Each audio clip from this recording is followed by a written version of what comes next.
Let's review. Threes hit the App Store and was a huge hit, mainly in the indie game crowd. Many clone games popped up right after, one of which was 1024. Someone made a clone of the clone, 1024, 2048. This has since become a huge thing of its own, sprouting many of its own clones. I like Threes because it shows cheerfulness and heart. If I'm missing something, just watch the last video. This week's song is I Want to Break Free by Queen. And yesterday it was raining, which makes me happy, because today everything is all like green and pretty. And this morning I looked in my backyard in amazement because there are all these flowers. But then I realized they were all dandelions. Good morning, today's April 21st, I'm the Reluctant Conquistador, and weeds aren't a bad comparison, actually. It can seem pretty enough with their flower, but they're taking from another flower, more beautiful than it, that cannot fully bloom because it's being taken from by the weed? It's a bit of a stretch, but to be fair, I said that it was not bad, not that it was good. So I was trying to get people to play Threes instead of 2048, and I'd gotten them to concede that it's a better game. However, that didn't change anything for them, because 2048 is free. This helped me realize something.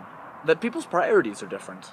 Now, I already knew this, but it was then, or really a little bit after then, that I more fully internalized it. While I think how much I would get out of it, and how my free option is a lesser product, and I choose Threes, others choose 2048. What I find odd about it is how often I see people playing it and making indications that they are annoyed with the game making them lose rather than themselves. Maybe I'm a little old-fashioned in thinking that puzzle games should make the players feel responsible for their actions. Similarly, the way people talk about things like the upside strategy in 2048 makes it sound like they're trying to cheat the system rather than actually strategize. Another thing that Threes avoids that good games generally stay away from. Games are there as a platform to work with, not against to make fun. People have their opinions, even me if you couldn't tell, and it's often kind of useless to go one-on-one against someone to try to convince them of one thing or another, even if one party feels very strongly about something. You may have realized this from jokes about like Jehovah's Witnesses or Mormons or infomercials or other door-to-door salespeople. I'm not specific with that because I don't know who else goes like door-to-door anymore. I think my neighbor thinks I'm weird because he may have just overheard my joke about Jehovah's Witnesses and Mormons and infomercials.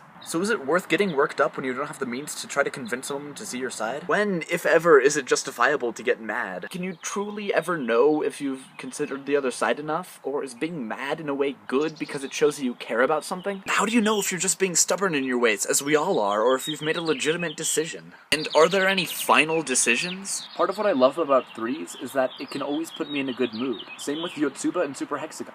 I can just immerse myself in them and forget all of the troubles of the world as everything seems to be falling apart. And I'm a teenager, so things seem to be falling apart quite often. They give me this other space of zen to dive in and be at peace and be happy. This creates this kind of seclusion, a polarization where if I don't like what's going on, I can just escape. And that's not a good thing. In case you haven't noticed, that's like very similar to the kind of reasoning that like stoners use for smoking pot. At the same time, things can be very overwhelming, and it's very important to learn when to step away and cool down and be rational. Something that Super Hexagon can do that drugs don't. Promote rational thinking.